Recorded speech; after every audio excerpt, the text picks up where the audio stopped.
Hello everyone! Welcome back to my channel. So every week, instead of live session, hindi talaga kaya ng schedule ko mga bet. We're going to have this. Each week, sasagot tayo ng 3 questions about loan app. Mas gusto ko kasi guys na gawa na lang siya ng video kaysa naman pabalik-balik ako nag-chat doon sa comment section. 3 questions lang per episode guys kasi mahina yung kalaban. Baka naman masagot yung question mo sa episode na to, so I suggest you keep watching.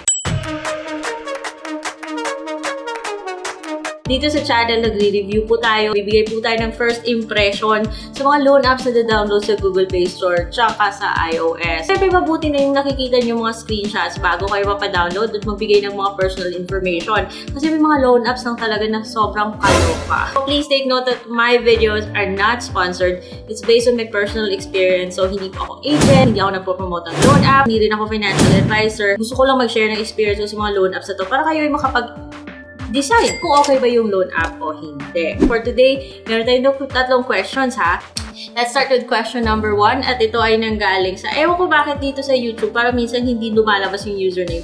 Naka-user lang. So kung ikaw yung nag-comment ito, paki-comment nga ulit. So yung question is, Hi Ate Red, bago po ba na-uninstall ang loan app? Ibig pong sabihin ay deleted na po yung all information, hindi na ba sila makaka-access? Sasagutin ko to guys from the perspective of someone who's planning. Feeling ko, nasa kanila pa rin yung lahat na na-download nilang information from the time na nag-apply tayo at nung nagbigay tayo ng access sa kanila. For example, yung phone book, yung mga pictures tsaka video, tapos yung mga binigay natin picture ng ID natin, ng mukha natin, yung tayo nag-a-apply. Pero moving forward naman, kung i-uninstall mo siya, remove access, at least, wala na siyang access moving forward dun sa phone nyo. Kasi tinanggal na siya. Yun nga lang, I feel like na-download na nila kung ano man ma-download nila while the app is still in our phones. Or nung tayo nag-a-apply at nabigay tayo ng personal information, meron po tayong right to request na i-delete yung ating personal information. And I'd like to believe na yung mga loan apps na nagbibigay ng option na i-delete yung ating information, I really hope na yung talaga dinidelete talaga yung information natin. Pero sa ibang mga loan apps, especially yung mga shady, I feel like lahat ng info na nakuha nila at the time na nag-apply tayo, kahit na i-delete yung app, nasa kanila pa rin. Guys, dapat doble ingat tayo kapag tayo nagda-download ng mga application guys sa Google Play Store. Kahit po kasi meron po silang registration sa SEC and sometimes hindi naman talaga sila worth na pagkatiwalaan ng ating mga personal info. So pag na-delete siya at in-uninstall, moving forward, wala na siyang access, pero I feel like whatever information na kuha nila nung tayo nag-apply, especially yung phone book, yung Facebook, yung mga ganon, I feel like nasa kanila pa rin. Before we continue to question number 2, update lang pala sa Shopee. Di ba marami sa inyo yung nagsabi na nung January 1, nag-update yung S-Loan at marami yung nagsabi na bumaba daw yung S-Loan credit limit. Isa na ako doon mga guys. Pero after a couple of days, napunta ako ulit sa S-Loan kasi sabi ko, sayang talaga parang nagtampo ako dito kay S-Loan. Buti naman at binalik niya. So yung 7,000 na decrease credit limit ko after a few days, binalik naman niya. So, pakicheck na lang ng mga S-Loan credit limit nyo dyan, baka nag-update din at bumalik sa dati kasi may iba na nagsabi nag-increase nga So, let's go to question number 2, which is related po sa S-Loan. Yung mga nagsasabi, bakit wala akong S-Loan or S-Pay Later and tagal-tagal ko ng Shopee user? Well, guys, take note na this depends on your credit history. Meron ba kayong mga utang sa ibang mga loan apps? Meron ba kayong bad credit history? Wala pa kayong offer kay Shopee? I-brainstorm nyo kung ano yung mga loan apps na meron kayong utang. Baka yun yung reason kung bakit wala pa kayong offer. But eventually, I feel like magkakaroon ka pa rin ng offer. Kasi yung credit history, yung credit score ay nagagawa naman ng paraan yan para tumaas. Kaya dapat sine-check yung credit score every now and then. And good thing that we have the Lista app because Lista works with CIBI para ma-provide po sa atin yung information ng ating credit score at ating credit history. Also, para you're not gonna miss out in case baka eligible ka at hindi mo lang namalayan, just make sure na verified po yung Shopee Pay wallet nyo or activated. And to do this, kailangan mo mag-submit ng ID. Also guys, please take note na yung ID mo dapat baka expired. Baka kailangan mong i-update, kaya yun, wala ka pang offer. So, ito lang yung masasabi ko.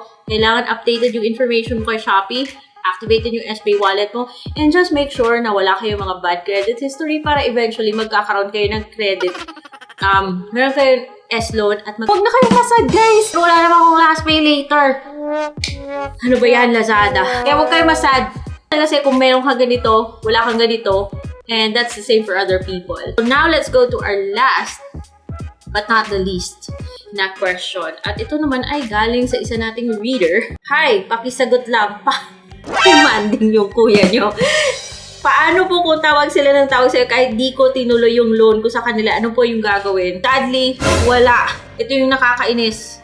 Kasi, nakuha nila yung phone number natin somewhere.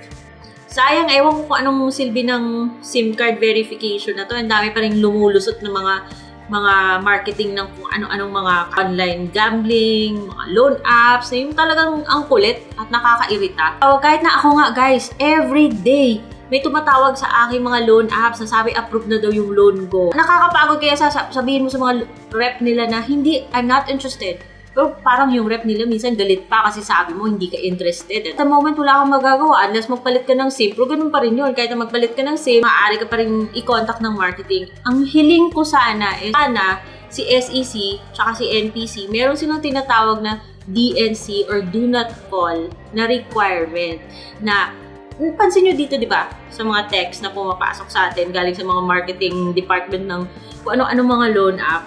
Pansin mo, sa dulo ng text na yun, wala siyang option na mag-opt out. So, wala kang option to like say no to stop receiving text messages from them. So, walang ganon, which is very frustrating. Kasi sa US, guys, kasi EA ako, pag nag-contact ka, nag-send ka, nag-text blast ka, dapat, requirement talaga na yung text blast mo yan, merong option na maging do not call, do not contact. Kasi pag yun yung piniling option ng phone number holder, bawal po na i-contact sila ulit kasi pwede ka nilang ireklamo. Kung sa kayo, bakit nag-DNC na ako? Ba't kayo text ng text sa akin? Isusumbong ko kayo sa Better Business Bureau or whatever body. Nakalimutan ko, I'm sorry. Pero at least meron silang ganun and it's really strict and it's being implemented. Na pag sinabi ni subscriber na, I don't wanna receive marketing texts or email from you guys, dapat i-honor po yun. So tayo, wala tayong ganun. So I really, really wish na yung mga nagsisend ng mga text blast na to, or text emails, or yung mga tumatawag sa atin na nakakairita, na mag-impose si SEC or si NPC ng policy na meron silang sinasamang do not contact policy or option dun sa mga text nila na reply ganito to stop receiving text messages from us, or reply this or unsubscribe to stop receiving emails from us, or tell their freaking representatives na stop calling me at totoong i-honor nila na stop calling me. Yun. Siyempre, yung marketing nila, gagawin yun lahat. Usually, kapag nasa marketing kasi, yung mga agents na to, meron silang bonus. Part na yan ng kanilang metrics na pag meron silang sales, may nakukuha silang bonus. Kaya napaka-aggressive nila. Tawag ng tawag, pa-follow up ka nila na mag-loan. So, sana meron silang policy. Bigyan tayo ng option na mag-opt out. At pag sinabi natin, ayaw na natin makatanggap ng kung ano-ano mang messages sa kanila, dapat i-honor talaga yun. Otherwise, pwede silang multahan, pwede silang habulin, pwede silang makulong, whatsoever, basta ganun yun. Hope meron kayong natutunan, 3 questions lang naman to, pero I really hope meron kayong natutunan, mga guys. Comment below kung meron kayong mga tanong na gusto masagot on my next video. That will be next Sunday. And that's all for now. I'll see you then. Bye!